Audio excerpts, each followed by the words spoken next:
Hi everyone, welcome back to my channel. চলে এসেছি আরও একটা নতুন ব্লগ নিয়ে। আর আজকে হচ্ছে কালী পুজো, তো এটা হতে চলেছে কালী পুজোর ব্লগ। তো আজকে আমি কোথায় যাচ্ছি, কি করছি, সবটাই তোমাদের সাথে শেয়ার করবো। তো চলো ভিডিওটা স্টার্ট করি। এটা ছিল আজকের আমার আউটফিট, আর আমি রেডি হয়ে চলে গেলাম টোটো ধরতে। আজকে তাড়াতাড়ি টোটো পেয়ে গিয়েছিলাম, তো টোটো করে আমি ফার্স্টেই চলে গেলাম তেরঙ্গিতে। আর এটা ছিল তেরঙ্গির লাইট, আর এটা ছিল তেরঙ্গির প্যান্ডেল। খুব সুন্দর করেছিল প্যান্ডেলটা, আমার তো ভীষণ ভালো লেগেছিল। তারপরেই চলে গেলাম ফ্রেন্ডস ক্লাবে। কালী পুজো মানেই রানাঘাটে ফ্রেন্ডস ক্লাব।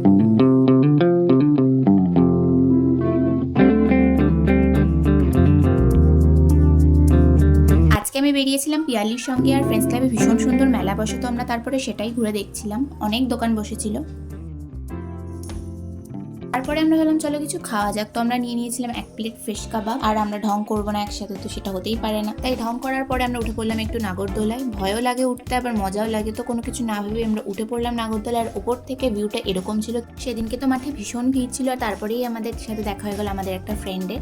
তারপরে আমরা খেয়ে নিলাম একটু মকটেল। আমরা নিয়েছিলাম লেমন আইস টি। অতিরিক্ত বাজে খেতে ছিল, আমি লাস্টে ফেলেই দিয়েছি। তারপরেই দেখা হয়ে গেল আমার ভাইপো আর দাদাদের সঙ্গে, তো ওদের সাথেই আমি আবার বাড়ি চলে এলাম, কারণ একা ওখান থেকে টোটো নিয়ে আসে না, ভীষণ প্রবলেম করে।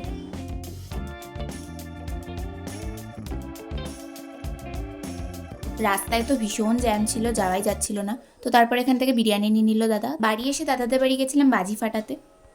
সুকু হাত দিস না। সুকু সরে যা, তোরা সরে যা। এটা ভালো করেছে। এখানে তো ভাইপো কোনো একটা কারণে রেগে গিয়ে মাটিতে শুয়ে কাঁদছিল। এখন আমি বাড়ি ঢুকলাম, এখন বাজে হচ্ছে 11টা। আজকের ভিডিওটা তাহলে এখানেই শেষ করছি। ভিডিওটা ভালো লেগে থাকলে কিন্তু লাইক, কমেন্ট, শেয়ার অবশ্যই করে দিও, অ্যান্ড সাবস্ক্রাইব করতে কিন্তু একেবারেই ভুলো না। সো আজকের মতো টাটা, গুড নাইট, বাই।